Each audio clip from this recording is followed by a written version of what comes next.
Salam sejahtera Malaysia. Daim Zainuddin memang dalam bahaya besar sekarang. Daim Zainuddin boleh dipenjara. Tahukah anda Daim Zainuddin berdepan, malah besar sungguh kemungkinannya.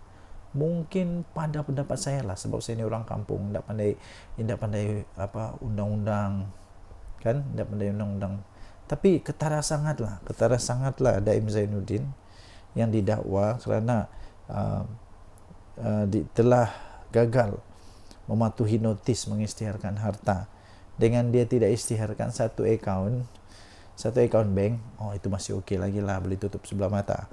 7 kenderaan mewah pun masih boleh tutup mata. Tapi kalau 38 syarikat 38 syarikat yang mana beliau tidak isytiharkan, dan paling hebat daripada semua yang hebat itu 25 hartanah, semuanya gila-gila punya mahal. Semuanya memang tiadalah harga 10,000, tidak. Tapi menurut pendakwaan itu, beliau gagal mengikut notis. Kerana itu Daim Zainuddin sekarang berdepan dengan risiko kena penjara 5 tahun. Daim Zainuddin sekarang berapa umur? 85 tahun. Dan dia tidak sihat macam Mahathir. Mahathir masih sibuk jalan sana jalan sini, sibuk sana sibuk sini, menyibuk sana menyibuk sini.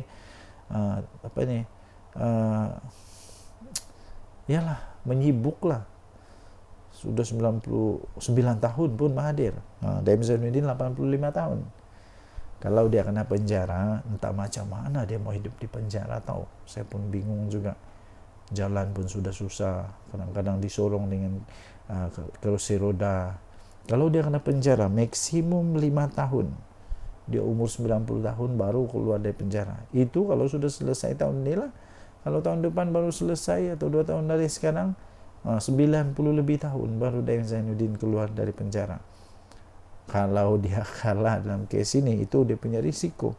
Kemudian apa lagi? Dia boleh didenda RM100,000. Tapi RM100,000 ini bagi saya, Daim Zainuddin senyum-senyum sajalah. Kalau 1 juta pun senyum lagi. Even mungkin 30 juta pun Daim Zainuddin masih senyum. Masih senyum, masih banyak duit dia, boleh bayar. Tapi yang penjara tu, penjara. Kalau Daim Zainuddin kena penjara 5 tahun, teruk. Jangankan 5 tahun, 5 hari dalam penjara pun tak tahu Daim Zainuddin macam mana mau hidup sendiri di sana. Tapi ada pembantu kot, kan? Ada pembantu, ada undang-undang mahkamah. Bukan semua orang dibiarkan begitu saja. Ada hak-hak manusia. Manusia ini manusia, bukannya kambing. Daim Zainuddin bukan kambing.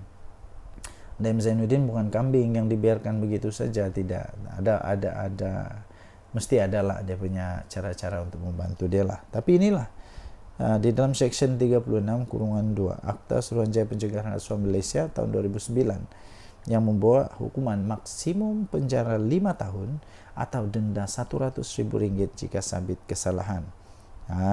Jadi inilah Daim Zainuddin dengan isterinya. Sama pula itu pertuduhan.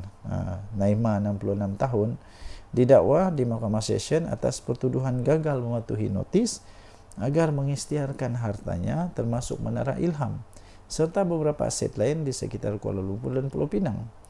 29 Januari pula, 23 Januari Naimah, 29 Januari suami dia, siapa? Daim Zainuddin.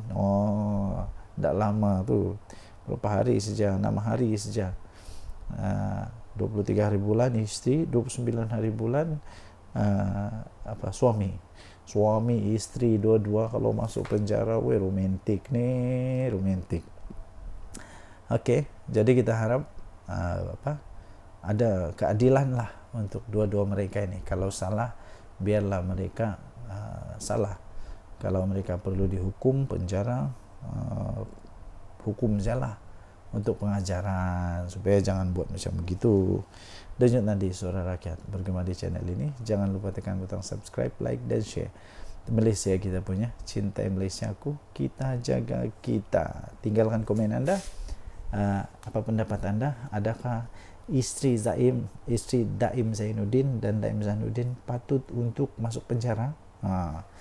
Patutkah? Bagi saya susahlah, kasihan juga kan, sudah tua. Tapi kalau ini jadi case jadi case tadi, nanti tidak ngam pula. Tinggalkan komen. Bye bye. Salam sejahtera Malaysia. Dengan nadi suara rakyat bergema di channel ini. Dulu cerita case Altan Tuya memang sangat terkenal. Lepas itu sudah ada penyelesaian, muncul semula. Hari ini muncul semula cerita tentang Altan Tuya. 11 Julai 2024. Diterbitkan pukul 5.54 petang tadi. Free Malaysia Today. Keluarga Altan Tuya mohon kuat kuasa penghakiman RM5 juta. Permohonan itu ditentang oleh kerajaan yang memohon penghakiman pada tahun 2022 itu digantung pelaksanaannya. Keluarga Altan Tuya Saribu memohon penghakiman sebanyak 5 juta ringgit Malaysia dikuatkuasakan terhadap kerajaan yang didapati telah bertanggungjawab secara bersama dan berasingan dengan penganalisis politik iaitu Abdul Razak Baginda dan 2 lagi bekas anggota polis atas pembunuhan wanita itu pada 18 tahun yang lepas. Dalam permohonan yang telah difailkan bulan lepas, keluarga itu meminta Mahkamah Tinggi Shah Alam untuk mengeluarkan perakuan di bawah Seksyen 33.1 Akta Prosiding Kerajaan 1956. Mereka juga memohon untuk kerajaan membayar faedah sebanyak 4.25 juta lagi, jumlah terakruh sejak saman difailkan pada tahun 2007 dan kos RM25,000 seperti yang telah dianugerahkan oleh Hakim Perbicaraan Wazir Alam Maidin Merah pada 16 Disember 2022. Permohonan itu disokong oleh afidavit yang ditandatangani oleh Peguam Sanjit Kaur Deo. Sanjit berkata kerajaan memfailkan afidavit awal bulan ini untuk menentang permohonan itu. Kerajaan juga memfailkan permohonan menggantung pelaksanaan penghakiman sehingga permohonan penguatkuasaan selesai, katanya. Beliau berkata tindakan pelaksanaan ini juga akan dimulakan dengan Razak yang tidak memohon penggantungan penghakiman. Sanjit berkata ibu bapa Altan Tuya Saribu Setev dan Altan Setetseg Sanja dan anaknya Mugun Sagai memfailkan permohonan itu kerana tiada kemajuan dalam perundingan penyelesaian dengan Putrajaya berhubung pembayaran jumlah yang perlu dibayar mengikut penghakiman. Kerajaan dan Razak mengaku menjalinkan hubungan dengan Altan Tuya telah membuat rayuan terhadap kuantum dan liability. Sementara itu, keluarga Altan Tuya memfailkan rayuan balas untuk mendapatkan pampasan lebih tinggi. Altan Tuya telah ditembak di kepala di sebuah hutan di Puncak Alam sebelum mayatnya diletupkan pada tahun 2006 yang lalu. Bekas anggota polis Azilah Hadri dan Sirul Azhar Umar didapati bersalah dan dijatuhi hukuman mati atas pembunuhannya. Razak, bekas pembantu kepada Timbalan Perdana Menteri pada ketika itu, iaitu Najib Razak, didakwa telah bersubhat dengan Azilah dan Sirul tetapi dibebaskan tanpa dipanggil membela diri. Sirul yang dibebaskan daripada tahanan imigresen di Australia pada tahun lepas kini menetap di Canberra dan Azilah banduan akhir di penjara Kajang tidak mencabar saman keluarga itu. Dalam penghakiman bertulisnya yang dikeluarkan pada minggu lepas, Wazir berkata beliau terpaksa menunggu inferens bertentangan berhubung Razak selepas beliau memilih untuk tidak memberi keterangan secara bersumpah atau membayar saksi dalam prosiding saman itu. Wazir berkata Sirul dan Azira juga mengaku pada beberapa pegawai polis bahawa mereka telah menyebabkan kematian Altan Tuya dengan menembaknya menggunakan senjata api, kemudian meletupkan mayatnya dengan bahan letupan gas tentera. Beliau berkata, kelakuan Razak sebelum dan selepas kematian mangsa menimbulkan inferens yang tidak dapat ditolak bahawa dia bersubahat dengan anggota-anggota polis tersebut. Katanya Sirul dan Azilah tidak mempunyai alasan sendiri untuk membunuh Al-Tantuya. Denyut nadi suara rakyat bergema di channel ini. Jangan lupa untuk tekan butang subscribe, like dan share. Malaysia kita punya, cintai Malaysiaku, kita jaga kita. Sila tinggalkan komen Anda. Kita jumpa lagi. Salam sejahtera Malaysia. Bye-bye. Salam sejahtera Malaysia. Giliran bersatu kena saman. Bersatu kena saman. Siapa yang saman? Orang dia sendiri, tahu. Bekas orang dia sendiri, orang kanan dia sendiri. Saman bersatu. Nah, inikah kehebatan bersatu? Suhaili menyaman bersatu. Dan mohon pengisytiharan bahawa pemecatan kepada beliau itu adalah tidak sah. Ahli Parlimen Labuan ini telah memfailkan saman itu menerusi Tuan Feroz Julian pada 1 Julai lepas di Mahkamah Tinggi Shah Alam. Ahli Parlimen Labuan Suhaili Abdul Rahman disahkan telah pun memfailkan saman terhadap bersatu bagi menuntut pengisytiharan bahawa pemecatan keahlian beliau daripada parti itu adalah tidak sah dan menyalahi undang-undang. Beliau memfailkan saman itu menerusi Tuan Feroz Julian 1 Julai lepas di Mahkamah Tinggi Shah Alam dan menamakan Muhammad Suhaimi Yahya sebagai defendant. Nasib baik bukan Mehdi Yassin. Ialah apa kena mengena dengan Mehdi Yassin pula kan. Pernyataan tuntutan Suhaili itu Beliau menyebut pada 2 November tahun 2023, Lembaga Berdisiplin Bersatu telah pun mengemukakan surat memaklumkan pertuduhan telah dibuat terhadap beliau atas dakwaan beliau telah melanggar artikel 22.1 F dalam perlembagaan parti. Beliau berkata, surat itu memaklumkan bahawa satu laporan telah dibuat berhubung kenyataan akhbarnya yang menyokong Perdana Menteri Datuk Seri Anwar Ibrahim. Suhaili berkata pada 3 November tahun 2023, beliau telah menulis surat pun kepada lembaga disiplin untuk menjelaskan bahawa kenyataan itu dibuat kerana kegagalan parti untuk menyediakan dana untuk membantu rakyat di Labuan. Beliau mendakwa, walaupun telah memberikan penjelasan yang munasabah, lembaga disiplin itu secara salah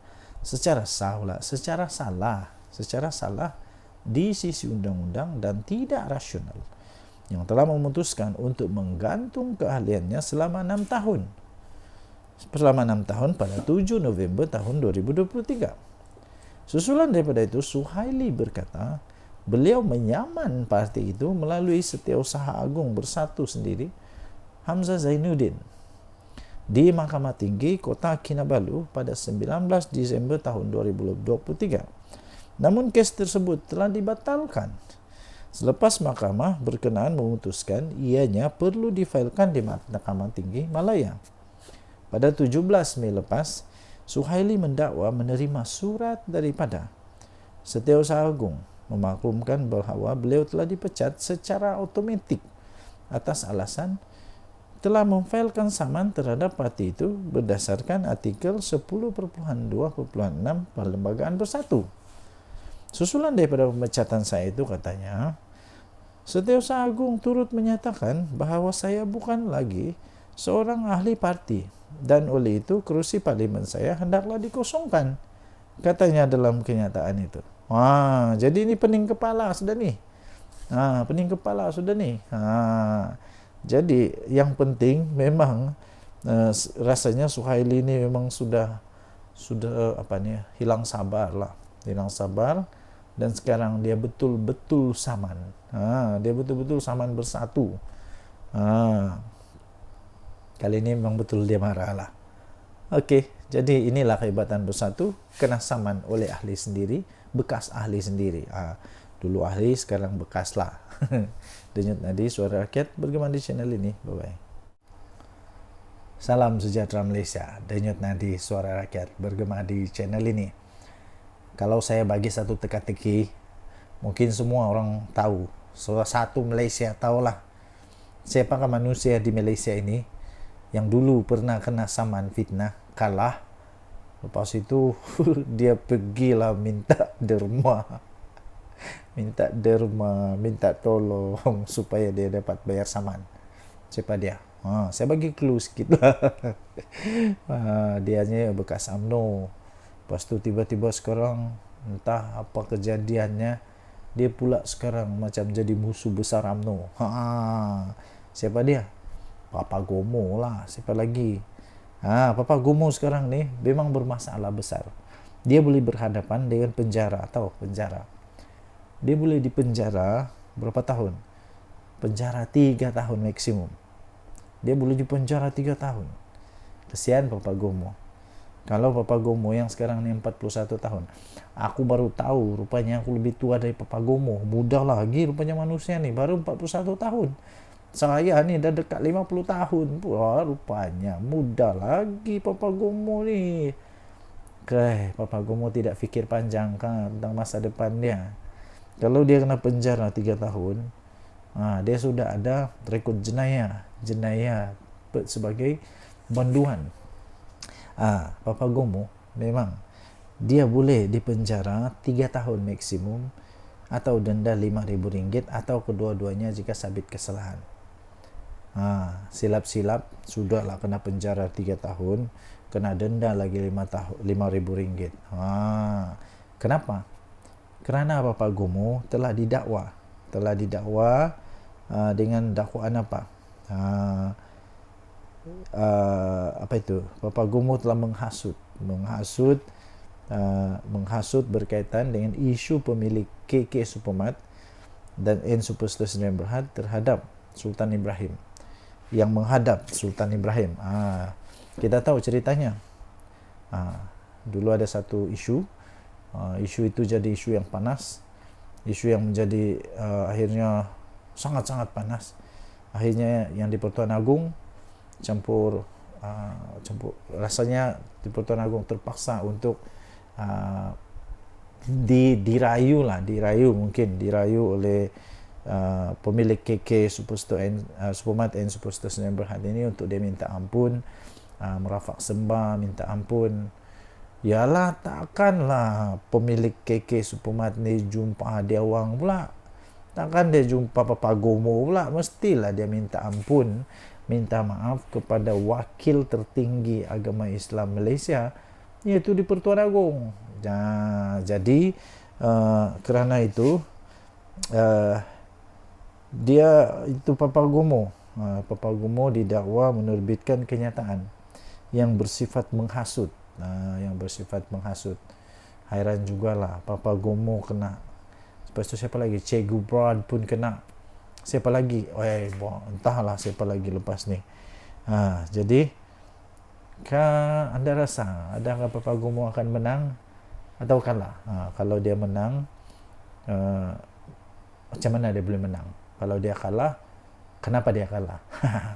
Kalau dia kalah, yalah, kalau dia kalah dan kena denda RM5,000, mungkin Papa Gomo hanya senyum-senyum je. Senangnya RM5,000. Tapi kalau kena penjara, ambil kau akan jadi ada rekod jenayah sebagai banduan. Mungkin banduan Papa Gomo jadi banduan apa tu? Banduan hebat VIP. Dapat makan roti percuma. Denyut nadi suara rakyat bergema di channel ini. Jangan lupa tekan butang subscribe, like dan share. Bye bye. Salam sejahtera Malaysia. Denyut nadi suara rakyat bergema di channel ini. Apa pula perkembangan terkini untuk Che Gubard yang memang terkenal sekarang ini kerana beliau dapat pelbagai cara untuk diperkenalkan. Okey. Jadi banyaklah cara untuk saya perkenalkan dia. Tapi salah satunya cara untuk kita mengenal dia ialah yang sekarang ini dihadapkan ke mahkamah kerana kes menghasut. Kes menghasut. Dalam banyak-banyak cara untuk kita memperkenalkan diri kepada orang, paling tak seronok adalah yang diperkenalkan kerana ada kes mahkamah. Tapi apa boleh buat? Itulah realiti dia. Ini perkembangan terbaru untuk kes hasutan. Kes hasutan Cikgu Bard 26 November ini. Badrul Hisham Saharin berdepan pertuduhan menghasut yang akan merosakkan nama baik yang di-Pertuan Agong Sultan Ibrahim di Facebook. Paling hebat lah, ini pengenalan paling hebat. Sudahlah kalau diperkenalkan Cikgu Bard yang didakwa di mahkamah kerana menghasut. Paling hebat lagi, tahu tak siapa? Kamu tahukah siapa yang dia hasut? Yang dia cuba untuk hasut, yang dia didakwa cuba untuk hasut adalah yang di Pertuan Agong. Waduh, macam mana lah ada manusia begini ni. Tapi masih belum ada keputusan. Cuma pada 26 November ini kita dengarlah perbicaraan kes Badrul Hisham atau Cikgu Bard yang berdepan pertuduhan telah menghasut yang akan merosakkan nama baik siapa? Yang di Pertuan Agong. Hairan jugalah, sejak kebelakangan ni banyak sungguh manusia di Malaysia ni yang memang seolah-olah sudah lupa. Sudah lupa bahawa kita menganggap raja-raja kita ni berdaulat. Tapi sekarang bukan main lagi. Siap ada kena dakwa hasutan, menghasut di Pertuan Agong lagi di mahkamah. Siapa dia? Cikgu Bard yang menghasut di Pertuan Agong, yang boleh menyebabkan merosakkan nama baik yang di Pertuan Agong Sultan Ibrahim di laman Facebook miliknya yang bermula 26 November di Mahkamah Seksyen pada hari ini. Pada pendapat anda, bolehkah Cikgu Bard kalahkan mahkamah? Bolehkah Cikgu Bard menang dalam kes hasutan ini? Ingat, yang dia mau lawan ini bukan calang-calang. Yang dia hasut ini bukan orang kampung saya. Ini yang dihasut yang di Pertuan Agong. Jadi yang hakim nanti ni, Hakim Siti Aminah Ghazali menetapkan tarikh perbicaraan 26 dan 27 November selepas timbalan pendakwa raya Kalmiza Saleh memaklumkan pihaknya telah menyerahkan dokumen berkaitan kes itu kepada pembelaan. Jadi apakah yang dia bakal hadapi Badrul Hisham, Cikgu Bard, sekarang 45 tahun ini, disiasat apa itu menghasut lepas mengikut perenggan, boleh dihukum di bawah Seksyen 4/1 akta yang sama, iaitu Akta Hasutan 1948, yang membawa hukuman maksimum penjara 3 tahun. 3 tahun maksimum penjara 3 tahun atau denda RM5,000 atau kedua-duanya jika sabit kesalahan. Bertambah lagi lah koleksi nanti. Beliau juga berdepan pertuduhan mengeluarkan fitnah. Dua nih, fitnah, kenyataan fitnah yang merosakkan nama baik yang di Pertuan Agong. Jadi dia boleh, untuk fitnah ini dia boleh dihukum penjara maksimum 2 tahun atau denda atau kedua-duanya sekali jika sabit kesalahan. Tuan-tuan dan puan-puan yang dihormati sekalian, apakah nasib Cikgu Bard ini? Terlajak perahu boleh diundur, terlajak kata badan binasa. Masalahnya yang dilajak ini bukan calang-calang, bukan orang biasa. Ini yang kita junjung tinggi nih, raja kita. Apalagi yang di Pertuan Agong pula tuh. Dengan Nadi Suara Rakyat bergema di channel ini. Jangan lupa tinggalkan komen anda. Apa pendapat anda? Adakah Cikgu Bard ini akan masuk penjara atau tidak? Kita tengoklah nanti. Bye.